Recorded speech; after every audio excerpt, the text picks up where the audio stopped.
Welcome to another Figure Week, Hard Surface Week, Organic Week.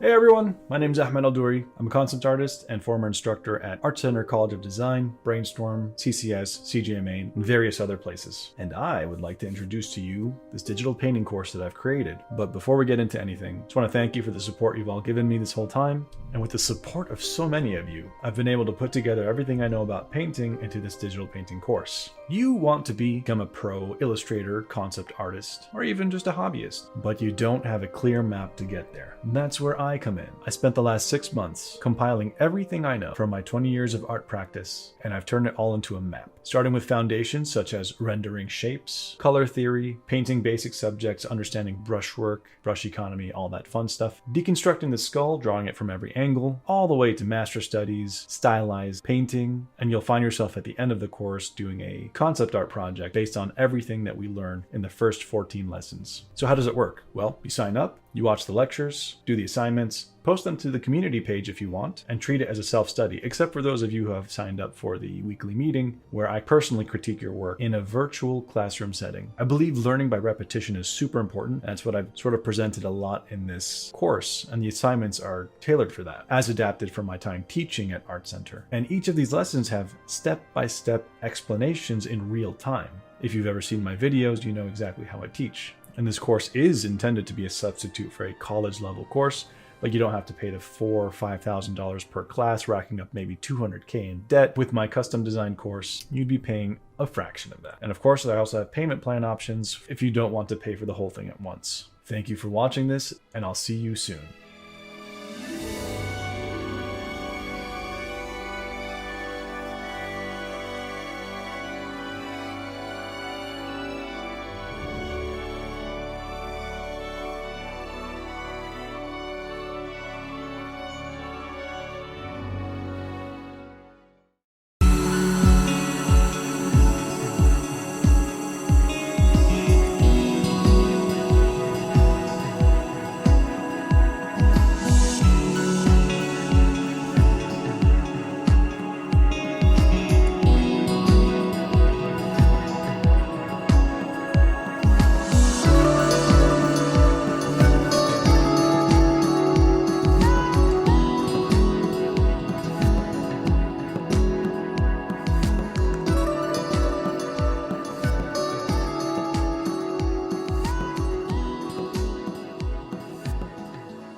Hey guys, and welcome back to Digital Artcast, another episode coming at you thick and fast from the last one. Again, from whatever is going on in the world right now, I hope you guys are staying safe and staying productive with some creative projects. I know that the guys have been emailing me saying that the podcast is kind of giving you guys a bit of ray hope at the moment, and it's something to kind of focus on or cling to while the world is in a bit of a tailspin right now. But yeah, another great episode here. One I was kind of approached with rather than me kind of chasing a guest. I think it's only natural, probably at the time I've been around, that people will eventually or inevitably come to me with guests or ideas for shows. So recently, a studio that's just kind of in its infancy has just kind of formed, and they reached out to talk about the formation of the studio and why they've made it, and some insight to what they've done in the past. Very relative to what we talk about in here, which is art and the entertainment industry, VFX, films, games. So I thought it'd be a great guest to have on. We were supposed to have two of the members of the studio with us tonight, but one of them unfortunately has had to cancel last minute. So we have one of the studio heads kind of sitting with us just now, and let me introduce Hugh Behroozy. Hi Hugh, how are you doing? Good. Hi Gordy. Hello. Thank you for coming on, and also thank you for reaching out to come on to the podcast. It's always great when people want to offer to come on instead of me chasing you. So yeah, it was great. Yeah, of course. Yeah, happy to chat. Yeah, of course. So we talked a little before we started recording, but you have obviously a past in VFX and the film industry that obviously reaches back a while. If people don't know who you are or kind of your past at the moment, can you give me a kind of 30-second, a minute rundown of who you are, what you've done, where you've came from, all that kind of stuff?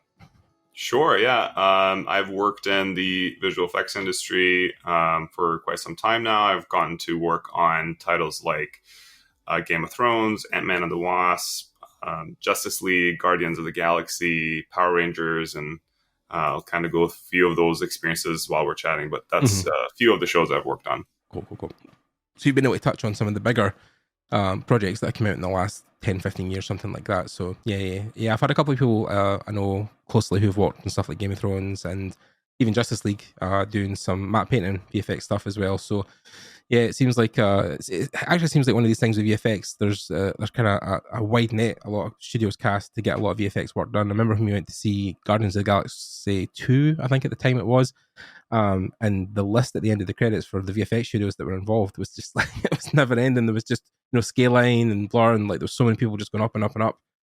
But it seems like it takes an absolute. They say it takes a village, but like it literally does. It just there's so many people, different shots, different keys. So yeah, is that something that you kind of fell into initially? Were you always in VFX initially with your career? Yeah, actually, I started sort of picking up 3D tools at quite a young age on a game called Second Life, cool. and it was basically this game where you could choose to be a content creator or you could choose to be a player. I chose to be a content creator. I had thousands of players following my brand that I'd created in the game, and I was selling all sorts of virtual clothing. This was a very long time ago. I would say this was back in 2007, 2008 right. Cool. At this point. So quite a long time ago. And it really helped me kind of pick up the basics of 3D. Gave me the sort of rubric of learning 3D and really learning it on my own. Obviously, at that time, there wasn't, nearly the same amount of tutorials there are today. You can Google anything today. How do you do this in Maya? How do you do this in Substance? And it was kind of like, go figure it out. So that was that experience. I actually studied film production for a while after I did the game thing for a while. I was making $2,000 a month as a young teenager. My mom was like, "This is super cool. Go continue doing this." But then I switched into film production and really learning that. I've had a big passion for film and filmmaking since I was very young. So I naturally went to a school for that, paid a lot of money, ridiculous amounts of money, as people know how it is in film and visual effects studies. Didn't really do much with that. I made some music videos and, whatever. But I actually got into casting. I was a casting director for about 4 years, mostly background casting. I did some special and principal casting as well. Did that for 4 years, decided that I really wasn't interested in judging people for a living for the rest of my life, or judging people's looks and whatever their for their entire careers, and that just felt kind of awkward. So stopped doing that. It was very overwhelming work too. So stopped doing that, and then I went back into. I'll actually tell you a story. I was very overworked in that job. I was working like 15 hours a day, really, every day, like 6 or 7 days a week. Jesus. Getting underpaid for sure at that time. And I was so overworked and I started to stress out so much that I ended up in the hospital. So I ended up with an appendix that was about to blow, and so got that out. And as I was going into surgery, I kind of called the office at that time. And I said, "Look, I'm not coming back to work. I can't. This is not good for my health. I'm going into surgery, and this Thank God for that. yeah, so that's sort of how I got into visual effects, because when I woke up from the surgery and I was in the recovery room, I remember seeing an ad on the TV for some sort of CG school. I can't remember what it was at this time, but Yeah. I was like, oh, come learn CG and, do 3D stuff. And so kind of immediately I was on my phone. I was like, okay, I got to find out the closest school to me. I live in Vancouver here in Canada. So Cool. I ended up finding the school that's closest to me, and I ended up signing up and got a little bit of a scholarship to go, and it was a fantastic experience. It was very hard to get into, and ended up learning from some of the best people in the industry. My mentor at that school was Justin Holt, Cool. who has worked on Elysium, has worked on like some of the earliest Hulk characters and whatnot. And Justin was an amazing person to learn from, because he kind of just let you do what you needed to do, but stepped in where there was a gap. Where a lot of teachers try to create this curriculum, and you're very forced to learn very specifically what you need to do, and so you never get the tools to figure things out. And as you know, in CG, it's like 90% figure out why this shot is dropping, why is this frame dropping, why is it's not working. So it really gave me a lot of the right tools. So I started working. I didn't even get to graduate. I got picked up 8 months into my studies. I wish I had finished, but got started right away. The first show I worked on was Final Fantasy King's Glaive at a studio called Waterproof here in Vancouver. Nice. So they do mostly cinematics and whatnot, but at that time they were working on that show. Nice. That's a little bit about how I got started in visual effects. Yeah, wow. Okay, well, I mean, great things. You seem to have touched so many amazing projects. Like, it's crazy now that you're kind of aiming for games. Is it because you feel like you've done enough in the VFX space? And we did talk obviously previously as well about the state of VFX at the moment as well. I mean, was there part of that as well, or was it just mostly because you felt that you'd had enough of that side of the industry? Actually, when I was going into the visual effects school, I actually went to it with the mindset of I want to get a job in the games industry. I was thinking at that time, like, hey, I really want to be in games. I've always kind of watched. I just so happened to be good at hyperrealism, texturing, and look dev, and that was sort of my specialty. And so I just kind of it wasn't natural at that time to get into the games industry if that was your specialty. You kind of just go into film for that. So it was in the back of my mind. I always wanted to kind of get into games. As I said, I started picking up CG tools in games. So it's always kind of been there, but I would say things like, Unreal Engine 5 and all the greatest technologies that are really starting to merge and blur the lines immensely between visual effects and games as two separate industries. Really piqued my interest. I started picking it up very quickly, just experimenting it on my own, and learning how to bring this fidelity that we're used to in visual effects into games, which has been done, but I think you're going to start to see a lot more impressive results with this high caliber hyper realism work. Even if it's stylized, it can still be realistic stylized, right? So it's that like quality, that fidelity that you're really looking for. So it's really the tools changed and the timing was perfect. And I started seeing this urge in me to create a franchise and to create a story, to create do your own thing, a universe essentially that people can fall in love with. Cool. So that was my first focus, and then it just happened to be that games was one of the best ways to do that. Nice. So I take it were you impressed with the Matrix demo in the Unreal released, or was that something that caught your eye initially? I think it's really cool. I mean, they're basically taking again these experiences that we're so used to, these iconic moments that we're really used to, and putting them into the perspective of what is the latest technology and how can we review those universes. So in that sense, I love it. I love seeing new tech being used to recycle things that we're kind of used to seeing in a different way. Yeah, I mean, definitely when we played through it, I think initially on my Xbox just to try it, because it wasn't even on a PC at the time. I know they've new released the Unreal Engine 5 and the demo city, but yeah, playing the game through was crazy to think how far. I mean, I started on, Sony PlayStation, even back then Sega Mega Drive. So I mean, it's like in the span of my life to see where games are now as opposed to VFX and film. Like you said, it's blurring those lines between the two of them, which is crazy. It boggles my mind to think where we're going to be in 5 to 10 years again, like what's going to be the next crazy thing. But I think even with our company, with the guys I'm working with right now, they're also taking a huge interest in VR and AR tech, which I think also is going to really start to weave in between that as well, and make things even more blurred between the realms of reality and games. So you started this new studio, so this is, and it's Blinkmoon.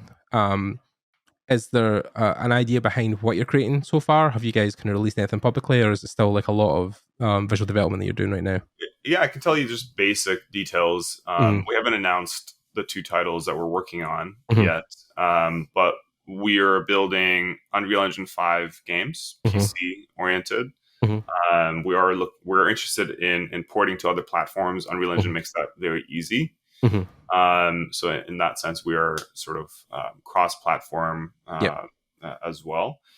I would say so. One game is more of a story-driven tactical stealth game, and the other is a multiplayer online competitive game that's more focused on player versus environment. So without giving too much away, that's sort of what we're working on today. Nice. And the team you've built right now, is that people that you've sourced specifically from a games background, or have you brought people from the VFX world also over to what you're doing? That's a really good question. Actually, most of the people we have right now are from visual effects predominantly.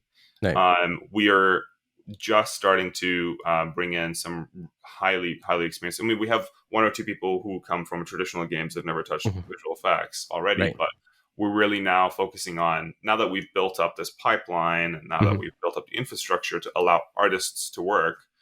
Which, by the way, we're to be considered one of the first fully remote, fully cloud-based game studios in the world. I mean, even if you think about COVID, like 2 years ago, it wasn't a common thing for games startups to start on the cloud. You would always get a location, you would get people in. It was kind of like an attractive thing to even have a location. But we decided, look, it's a bunch of waste of money. We'd rather pay the artists more and, have it all completely on the cloud, and have it be like, hey, doesn't matter if you're in Dubai or if you're in Thailand or if you're in Canada, you can join. So we actually have people from 7 different countries. But yeah, so to answer your question, we haven't announced this yet, so I'll give you a little bit of this, but we've just brought in a head of engineering that has 25 plus years in the games industry. Nice. I can't say from where yet until it's officialized, but I'm very excited to bring him on board.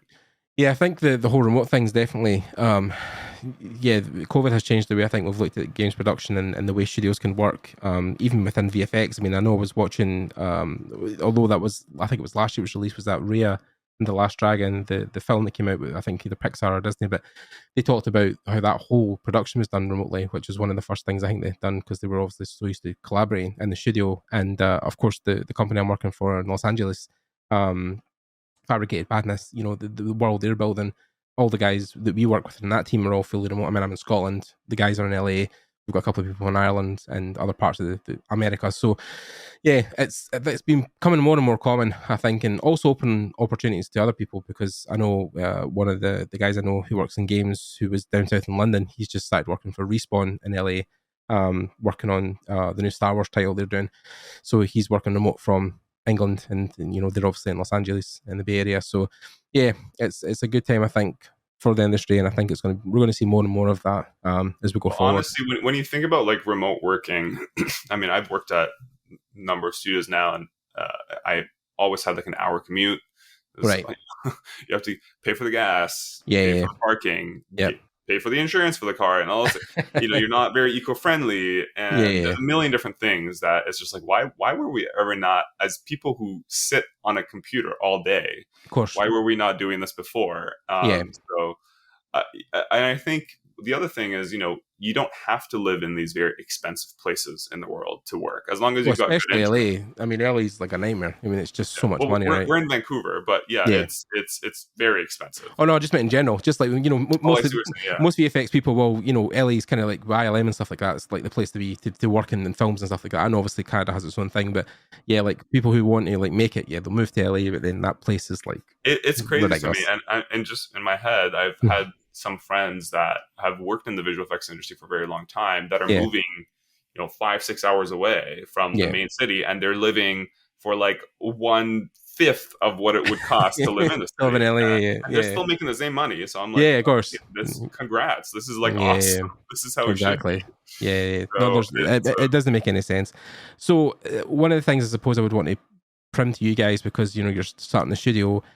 Are you much of a gamer? Has it been something that has been a lifelong thing? Like you've played games, and I mean, because I've met so many people, you wouldn't believe the people I've interviewed in the VFX and game industry who have never played a game. It is shocking. But like, yeah, is this something that is right. also? Yeah. I totally know what you mean. Actually, it's funny you say that because I'll tell you a little story. So when I first started on this endeavor of creating a game studio and creating really an IP, I was put into I had an agent who basically put me into all the right rooms with some of the biggest publishers in the world, the Microsofts, the Tencents, the Amazons of the world, right? And I, not all of them, a lot of them had really passionate gamers, but some of them I was surprised they'd never played some of the games I was talking about. And in my head, I'm like, these are the guys who are making decisions on the games that are being funded.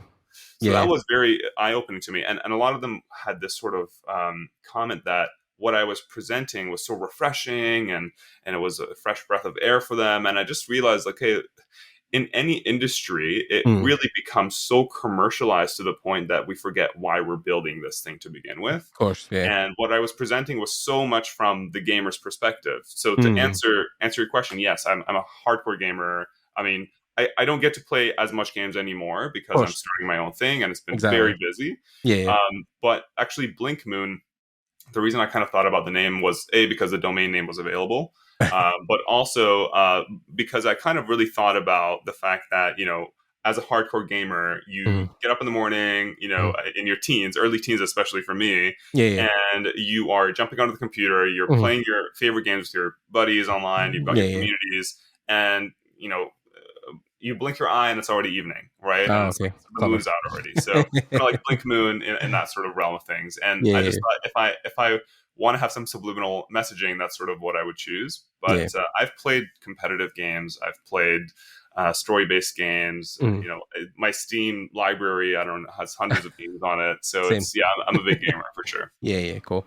No, it's it was one of these things. I think the reason I wanted to get into games, it was always a passion of mine, and I always watched my story goes way back with me, collecting art of books back in 2010, 2009, and saying to myself, watching the documentaries, like, I could do that, I could go make games, and then never realizing how hard it was, like how difficult it was to break in and work, and but then you get a couple of surprises now and again, like even the other day when they announced that Ron Gilbert was coming back to do Monkey Island again, like I was blown away because point and click adventures were like a thing for me back in the day. And yeah, even when you talked about story-driven stealth games, like I'm a huge Dishonored fan, like Arcane, like one of my favorite studios. So like, yeah, that was a whole thing for me, like that game as well. So, but yeah, I've played games all my life as well, and it's good to see people who start these studios with intent that they are also, aware of the lore. They know what the history is, and because I think you've got to have some remnants of that in your proposal when you go to pitch stuff like this, because people can kind of sense when you're a bit false or fake, or you haven't got that thing behind you that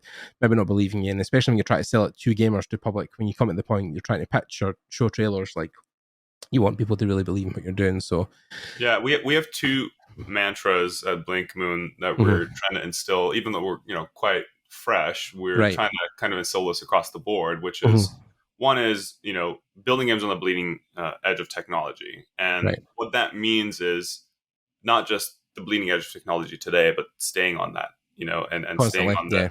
There's a lot of big studios that become Goliaths and they become clunky and they can't move and make decisions fast enough to stay on the latest and greatest. Yep. And I've been at studios where they grow at, 200 to 2,000 people. Right. And the technologies stay the same because you've kind of created that level for scaling purposes. And they don't want to they don't want to change anything that's going to potentially cause problems, but it ends up causing problems because you're not changing. Yeah. So that's one of our first mantras is always staying on the latest and greatest as much as we can. And then the next one is gamers building games, right? It's really like everybody who's working in-house has played some games in their lifetime. They're either, almost everybody has Discord, so that's kind of a good sign. And, kind of things like that, right? Is we have that energy and vibe and spirit within the studio, and we don't want it to just be the highest level of executives coming in and doing that, which we had a chance to do, and we just decided not to go that route. Yeah. No, it makes sense. And one of these things as well is you don't want to lose your identity as well. You don't want the whole thing to kind of just fall in the wayside of money and profit, and because then it's, I mean, the whole controversy years back now with EA and Electronic Arts and that whole thing, with microtransactions and the way they treat gamers, and because it tends to be those things like once you tarnish that reputation, it can take you a lifetime to get back to some kind of ground zero where people start to trust you again and want to buy your content. So it's difficult, definitely. And there's a right way, by the way, and wrong way to do any type of monetization. I think a lot of studios just choose the wrong way intentionally, just knowing that it's going to make the most money. But that's a whole combo on its own. No, I could totally agree. Yeah, I think I've always found with a lot of these things, the more honest and upfront I think you can be about why it's happening, or why you put this certain measure in place, I think it makes sense. If the game's free to play, but it's not pay to win, then that's kind of like a good balance, because then at least you can play the game without feeling that you're getting constantly slogged by people who are spending a fortune on the game. Like even I think recently when Genshin Impact came out recently, and that's been a whole explosion in not only Asia but now of course in the West, and they have their whales. They have those people who spend hundreds of thousands on packs to get characters, but people can play it at their own leisure as well. So there's a striking balance there whenever you release those games. I mean, so many people complain about the monetization of Genshin Impact, and there's been a huge backlash in so many places there, but it's also the most successful monetized game of last year. So, people complain about it, but they still want to play it. Of course, exactly. Yeah. And to see how I think Asia in general has now shifted the way they're making video games, like even Black Wukong, like the thing they're bringing out with the Unreal 5 technology, the Monkey King game. The Wukong Black Man. Yeah, the tech behind that. I mean, I remember seeing the first kind of trailers of that, and I was like, Jesus, like, it reeked of Megascan stuff, but at the same time, like, it just was so impressive what they had done with, I think only something like 20 people on their team. I was like, that's incredible. The character stuff especially, but that actually inspired me to start what I'm doing. Was one of the reasons that gave me that like final push of like, okay, it's time. I can see that these two worlds are kind of getting very close, colliding. Yeah. No, the demo was always one of my buddies, Raf Gazzetti, who's one of the biggest character artists in the industry, and now he was sending me images at the time and talking about like, have you seen this trailer? And I was like, no, and like it was getting him excited, and he's working on stuff like God of War, so like I was like, if he's excited, it must be something incredible. And then watching the trailer, I was just like, blown away. Amazing, and stuff like the Matrix, obviously, and other things that they're coming out with. Tech. So the ancient demo from Unreal. I don't know if you've seen that, but we actually have just brought in. We haven't announced this officially, but we have brought in one of the main artists that worked on that. Oh wow, cool. With Aaron Sims, yeah. And I mean, we've got some amazing people that we have worked on some of the things that you're talking about, and I'm really excited to come out in 5 or 6 months from now and say, hey, look what we're working. We've got these people, working this. Yeah, I think. I mean, you've probably got the idea that you're trying to throw in as many super talented people at the high level you can right now to kind of kickstart all of this stuff. But the company I'm working for is kind of the opposite end, where because it's a lot of their own money they're putting into the project, a lot of the guys they're hiring like me are junior level or entry level or mid, because a lot of the senior guys, the wages are obviously exponential, for the projects they've worked on, the expectation about how much they want to get paid. So it's definitely kind of like chalk and cheese when it comes to comparisons, but I'm excited about what we're making as well. Like we'll definitely talk after about what we're doing. We can always do a follow-up, and I'll run through something that we've made in a few months from now. Of course, definitely. So the projects that you're now making, which you've said there's 2 of, right? So is there a timeline for these games? Like, is there an idea about when you want to have these out by or at least announced? Yeah, one of them, which is the tactical stealth type game I talked about, is more of a 8 to 12 month period, I would say, if I was to give you a range. Okay, right. Before that hits the market. Yeah. I mean, you know how it is with games. You kind of get to that point and you're like, you know what, we want to work a little bit more. Yeah. And kind of get that additional polish, because now there's all these extra people that have followed it or whatever. So Of course. there is always that. But the other larger game, I mean, we're looking at 2, 3, potentially even 4-year development time, right? So Okay. these are much longer development times. And again, the problem is, as you get more traction for these games, Yeah. which you start out thinking, oh, you know what, we'll be done in a year or two. Yeah. You realize there's a much bigger demand potentially, and if that Yep. happens, then you don't want to release something that's premature. Yeah. So it's the age old developers not delivering with the timelines that they've promised. That's why Yep. I don't ever try to promise any timelines. I never give like, hey, this is the exact timeline. Yeah. Until you are like, you know, a few weeks from actually knowing that. Yeah. Because the problem is you just disappoint, and we don't want to do that. So No, it's funny you say that. I'm about to speak to one of my friends again for the first time in a couple of years, who was one of the lead senior artists on Cyberpunk, CD Projekt Red.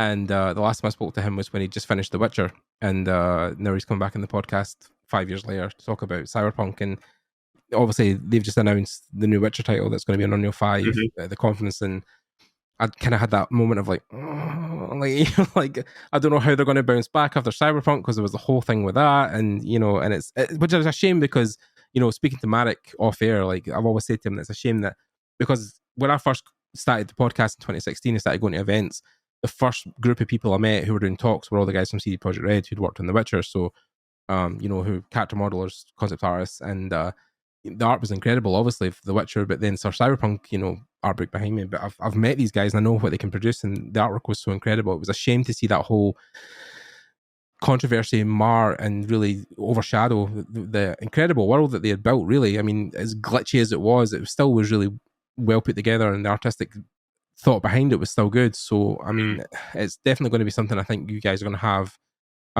ahead of you, as trying to balance the sense that you want to make something huge and scale it, but you know, to make it an incredible experience, but at the same time not overshoot, right, and make it too much for your team to take on, because you guys will still be relatively small compared to, you know, AAA studios. I mean, we were like, I don't know, 3-4 people about a month ago. We're almost at 17 or 20 now, and we're hiring 1 or 2 people a day right now. So we're probably going to get to, I would say, 50 people this time next year, most likely. Which is a fair size for a studio, even a small one.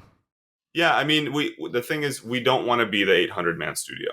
And no, of course, yeah. We have no interest in that. I know a lot of game studios have that sort of work-for-hire mentality.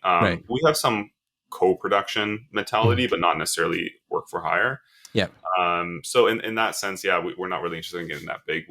Honestly, there is so much resources in outsourcing to other studios these days that it would be silly to try to do that yourself unless you have a very good reason to. Yeah, more and more I'm seeing it every day. More studios are going to outsourcing and external contractors, because it just doesn't make sense to have that many internal people unless for some reason you want that culture. I mean, I know some studios are like that, and I mean, we're in Scotland, so down the road in Edinburgh, there's Rockstar North, who famous to make Grand Theft Auto. So I mean, but I think even their studio is 200-300 people in Scotland. Globally, thousands obviously with the Rockstar Studios, but yeah, it's taken him probably a good part of 20 years to get to that state where they can manage that many people. But yeah, I think it's a bigger undertaking for anybody to get to that size. Even when I left Axis in 2017, they were scaling hugely, and I think they had went from something like 50-60 people to 200 in the space of like a year. Because they were taking on bigger and bigger projects and more stuff, so they just had more and more teams.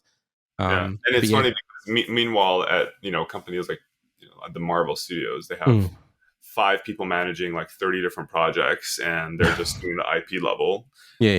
So I mean, there's 2 pools of thought there, but actually that brings me to something that's kind of interesting. A lot of the visual effects studios that I've worked for, they never really had this. They hire these amazing artists, right? And a lot of visual effects artists have either a very heavy technical background, and some of them have a very creative background. Right. For me, it was always from creative background. I've studied art history. I've had script writing and all this kind of stuff in my portfolio, and it was never utilized. And there was no avenue, there was no platform for me to say, "Hey, we have this amazing studio with tons of talent. If you put in like $50,000 into starting up a project, right, and having an ownership of IP and then pitching that to Netflix or whatever that is. There's never been a platform in the visual effects studios that I've worked at.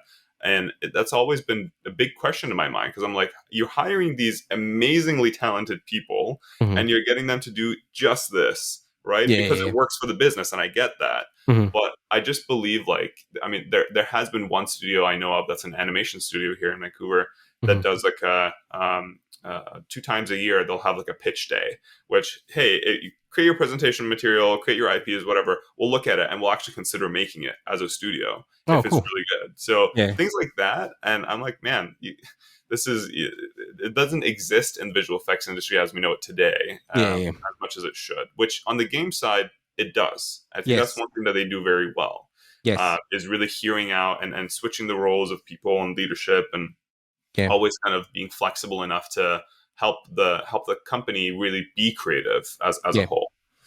Yeah, one of the biggest examples of that I always talk about in the podcast is Tim Schafer's studio, Double Fine, and they have an event every year called Amnesia Fortnight, where they basically take what they're working on and put it to the side, and then they have a 2-week game jam where they assign people can pitch ideas in games, and they come straight up to the front and people vote on it, and then the guys who win the ideas, they then get to pick their team, and then within the 2 weeks they make the game, and 9 times out of 10, I think every game they've made within the game jam has then been a game they've released to the public for profit or whatever. Like Headlander, Caution Quest, a lot of those games came from the game jam ideas. So it's a great culture to really refresh people, and obviously then see if people can then step into leadership roles themselves and lead teams, which then means you've got more people to then put into those roles in the studios, and it gives you that opportunity to test them within their culture. So very clever idea, I think. Yeah, it would be probably something that I think more game studios probably should adapt, but I think they get away with it because they're still relatively small compared to some of the bigger places. But and I mean, I think with visual effects, we were talking about sort of the merger and of visual effects and games coming together. I think this is one thing I said in another podcast that I was on recently.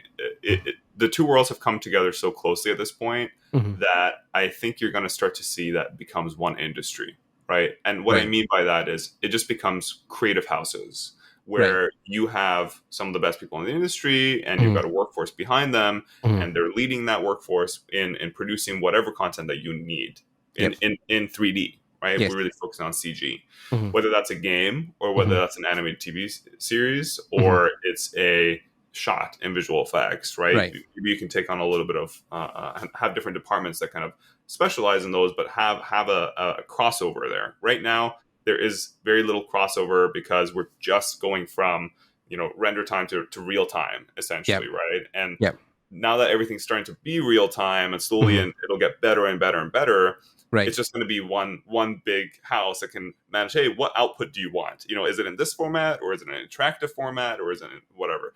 So I think that's sort of the direction places are going in the next 5-10 years. And that, in a sense, that should be the alarm that should be ringing in a lot of traditional visual effects artists' minds today, which is, if I'm not learning the new tools, if I'm not learning the new pipelines and working with real time, that's what's going to kind of not really help you in the long run if you're not doing that, right? So if you're picking those up, you're going to kind of stay on top of the trends for sure. Yeah, I think it's one of the scariest things, I think, within my experience of visual effects and obviously within games as well, is staying current, learning the latest tools. I mean, you feel like you get a grip on one set of tools and then it shifts slightly and then you're like, oh shit, now I need to learn this. But I think the things I've always told students is that the foundation of modeling, drawing, VFX, whatever your poison is, even animation, when the program shifts or the new technology moves along, as long as you have those foundational skills, you can then just transfer them across to another set of buttons or commands or hotkeys or another. It's always where's the button, right? Yeah. Well, Blender's the big thing that's blowing up right now. Like, everybody wants to learn Blender, and I think I'm getting to that point when I'm catching myself, because I'm like, I'm so efficient in Maya. Like, why do I need to move to Blender? But then, like, well, there's a lot of reasons I probably should move to Blender. Apart from the fact that it's free, but like also because there is more and more every day new tools and plugins that come into the system that make it even more efficient for hard surface modeling or animation. So I think, it's difficult because you want to stay relevant, but at the same time, you try to keep your sanity as a person, where you want to have a life, you want to have a social life, you want to have, time for your partner, for your home, pets, whatever. You don't want to consume, because I know so many people on the opposite end of the scale who have like you talked about the appendix and you going to hospital. I've had people faint in the middle of like industry events because they just came off a bender like 20 hours finishing a concept for a client, and they walked straight to the event because they didn't want to miss it, and then they just passed out. And I'm like, you need to rest at one point, man. Like, you can't. It doesn't make any sense, and Nah. I think we forget why we work so hard that we forget why we do it is to live. That's Yes. the other thing. And God. For us as a studio, like, because I've dealt with that, Yeah. it really is something we don't do overtime right now. Yeah. Especially we have Thank no God. reason to, but Yeah. we don't do overtime. In fact, we have like a program that we're introducing, which is unlimited vacation time. You can go cool. as long as your work gets done, as long as you're meeting your milestones, you can take off as much as you want. And Paid vacation time? that's correct. Yeah. Wow. Okay. Yeah. So, huge. we're really working on that program, and when it gets released, we'll have like an official sort of message on our website for that. But interesting really idea, though.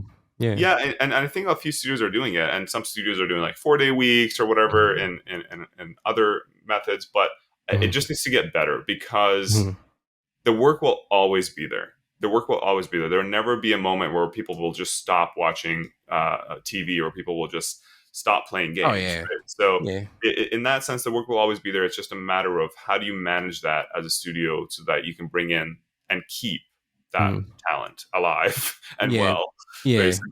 We had that whole conversation. Our CEO, so the guy we worked for, Matt Gazer, Matt was actually he's a 20-year veteran and working in the film and game industry for Warner Brothers, Paramount, DreamWorks, Disney. One of his first jobs was working backgrounds for Rugrats, the TV show, and then went on a Skywalker Ranch and worked there for a couple of years on the Clone Wars series with Dave Filoni. So like he's worked in that industry for long enough. So when we came to start in his studio, there was huge rules of like, you didn't want us to work the weekends after 5 o'clock. Like we shut our computers off after 8-hour days and we go just, go away from the computer, do something else. Because he had suffered for many years doing that kind of stuff with crunch and many hours working on films and getting Viscomp done for stuff. And even before he started the studio, he was finishing off 2 or 3 films. I think he worked on that DC Super Pets film that just came out recently. Like he done a lot of visual development on that. Famously worked on like Cloudy by Chance and Meatball, Angry Birds, like loads of those kind of animated films. But also worked with Riot Games, Blizzard, loads of other people. But yeah, he was very conscious of making sure that we didn't overwork ourselves because he said there's something really interesting. I never really thought about this, but he was like, yeah, there's not a lot of people in their industry that are over 50 when you think about it, or over 45. Like it seems to be a very young man's game. Like you get to a point in your industry life and you're like, I'm done. You know what I mean? Yeah, when you see somebody who's over 50 and working in visual effects, you're like, oh my God, that. Yeah. Wow. Where did you come from? How are you still here? And I have worked with some people like that, and I think the thing I've always seen is that they've paced themselves. Actually, regardless of what the studio needs, they've just said, look, I'm not going to do it. I'm not going to make my health suffer. I'd rather you guys have me long term and be here for the next 10, 15 years or whatever than just me burning out in a year or something. Yeah. So yeah, I think culturally, games has been way better with that too. That's another thing. Like visual, I mean, not all game studios. I've definitely seen some horror stories over time. But heard about them, yeah, it's that sort of long-term mentality of we got to get this done for the next 3 years, right? Yeah. It's not a show where you're like, oh, you got 6 to 12 months, go and finish it. Yeah. I think film in a sense has that worse mentality because of the turnaround times of films. And like my friend Ian, who we said in the podcast recently, he's a map painter, so he done, I think at Scaling, he done stuff for Justice League, and he was doing, he was given say 100 shots to do in like 5 weeks, and it was trying to get those all out as quick as it could. We'd try to take time off, but then of course inevitably because the shots came back and something had to be changed, then he was working on that. So it ends up, you're doing again 10, 12 hours at the studio. And he was just, although he was getting to work on these massive big projects, he was getting to a point he was like, I'm so done with like, he almost was like walking back to advertisement with his arms open because he's like, it was so much better run and better paid, and like the shows were better to do, and the thing, compared to the movie stuff when the turnarounds are, crazy because, there's like hundreds and hundreds of shots get to done, thousands at one point, and you've only maybe got a team of 15 people and you're saying to yourself, what you're giving this guy 500 shots to do in like 3 weeks? Like, is he going to do it? Is he going to finish it? Like, mind-boggling stuff. Crazy. Yeah. Visual effects is an amazing industry for that. I mean, the output of people is compared to other industries. I'm like, I don't know how you did that, but yeah. amazing. I don't know how you got that film finished, but thank God. Yeah, but but it's always at the detriment of other people, and even recently, not even just the VFX guys, but there was a whole strike with the extras, not extras, sorry, well, the runners and a lot of people within the film industry who were talking about how they were doing 13, 14 hours on set, and then they were having to drive home in LA traffic, and some of them were like, nodding off and almost dying in their car, so like there's a whole, I mean, you talked about it recently, how you said, you don't feel that VFX is maybe in the trouble a lot of people talk about, but do you feel that there is a danger in the industry or an inherent culture that really needs to shift, towards like better work culture in general? I think it will happen naturally because it's a matter of time, right? Like, depends how much, what is a scale of time or scope of time that we're talking about? If you're talking about the next couple of years, probably not going to happen that fast. But if you're talking about the next 10 to 20 years, even 5 to 10 years, I think it'll happen. And the reason for that is I was just at GDC, for example, and everything is starting to be automated. When I was looking at like voiceover, for example, right? Let's look outside of our industry for a second. Voiceover is something that you go through this whole process. You hire a casting director. That casting director that has to do auditions with voiceover talent has to go through this whole process. Many hours there just to get the right people. You get the person who can do the right expressions, the right level of tone for that character. Bring them in. This recording artist. There's a million different things that goes into actually recording it and putting it into the game or putting it into the animated series or whatever that is. Right. There was I can't remember the company's name, unfortunately, but there was a table there at GDC, and it was a brand new company. If I remember the name, I'll try to let you know, and you can put it in the description or whatever. But they had this AI that was basically doing voiceover for your characters in the game, and all you had to do is put in the line and put in like moment, take a breath, or whatever. Sigh, all these different expressions that human beings have, and it would take those pauses, and it was so natural. And the crazy thing is, it wasn't just saying them because it was normal mode. But then they had, okay, now make it angry. Okay, now make it sad, make it surprised, make it whatever. And it was doing that, and I was like, oh my God, this is this is, and it was brand new, so there's additional work for them to do and make it better. But for me, it was just like, this is crazy. And if you think about it now, that happening in visual effects, well, it's already happening. When you think about buildings being created procedurally in massive cities being created procedurally, and the whole like there was just recently received capture reality in Unreal Engine. You just like with your phone. Oh, that was crazy. Even Houdini, the way Houdini works now as well.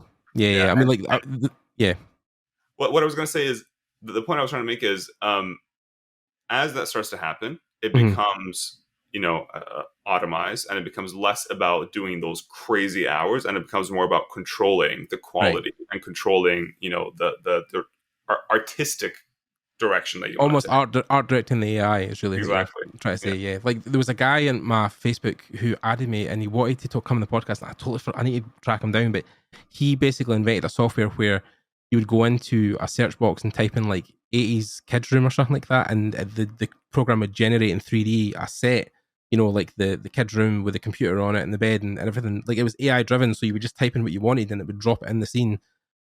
So there's that whole, even with the metahuman thing, right? People were saying like, like character artists are done, like they're not going to need to, but then there's still an extent of like, you're going to need to model an extent or sculpt something that you specifically need for that game. So it's AI, like anything, will become another tool, but it won't replace the artistic intent of a person.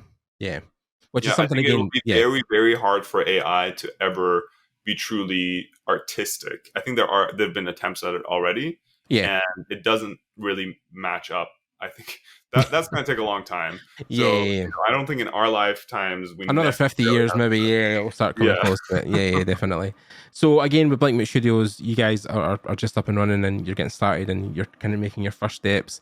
Is there anything that you think you would want to let guys know about the studio that you haven't really got out there yet, or something that would probably identify why people should maybe pay attention to what you're doing at the moment?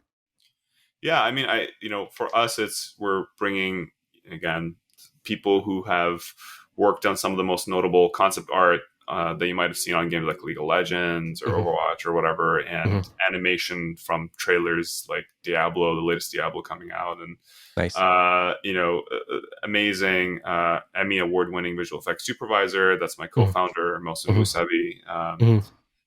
We're trying to create that sort of prestige house that is still humble at the same time, right? Yeah. And gets that sort of community aspect of, hey, let's play games together on a Friday night and like just really jam out and see what we can come up with.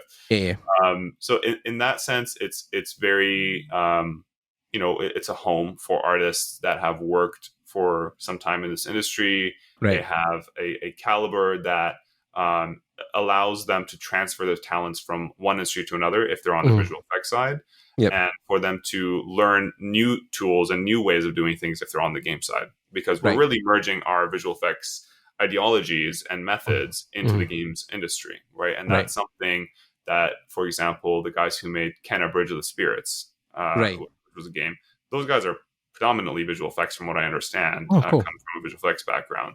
And they focused on what they were good at, right? They focused on the visual effects, and it was a beautiful game. So in that sense, we are going to create a beautiful, highly polished games. At a double, what we like to say is AA games with a AAA visual polish, right? And what it's really saying is these games don't have to be $250 million budgets to look like that.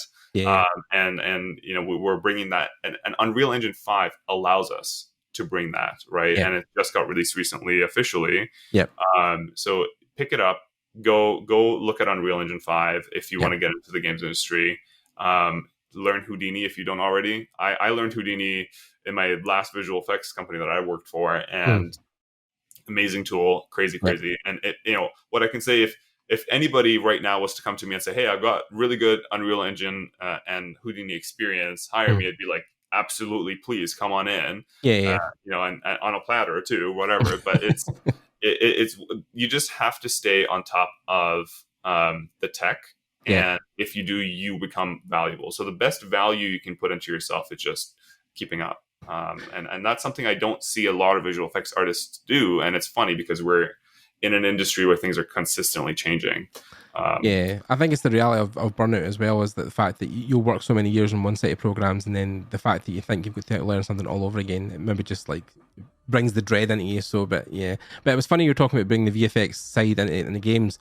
Just quickly to wrap up before we end here, but we just recently interviewed Lorne Lanning, and Lorne obviously famously worked in VFX in the film industry long before he made Oddworld Inhabitants. He made the game studio that made Abe's Odyssey, and that was the same career they basically went. They took a lot of their cutting edge technology and the standards they had within film, and then moved it across the games because they knew they could make those visuals, those big experiences, and then combine it into a system that was then pushing at the time CD quality audio and visual. So yeah, it's probably going to actually be in your advantage, because I know some of the games guys who work within the flow that they have couldn't really push the VFX, because there's that level of fidelity you have, I think, when you work within cinematics versus games. So yeah, I think you're probably in a good footing for where you are right now. So yeah, interesting time, and of course this is like the beginning. So hopefully, a couple of years down the line, or even a year down the line, when you guys have something to show, then absolutely come back on. I would love to come back and show you guys what we've been working on.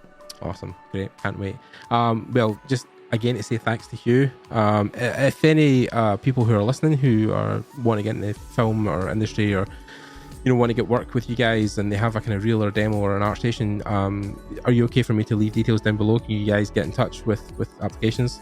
Sure, yeah. We have hello@blinkmoon.com that they can kind of message if they're casually messaging us, and then we have official job board on our website as well, blinkmoon.com. So you can check that out.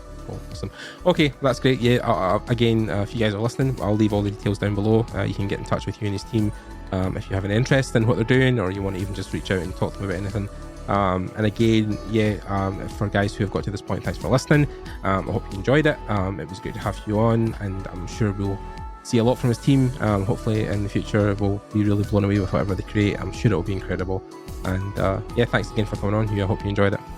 Thanks so much, man. Appreciate it. Yeah, of course.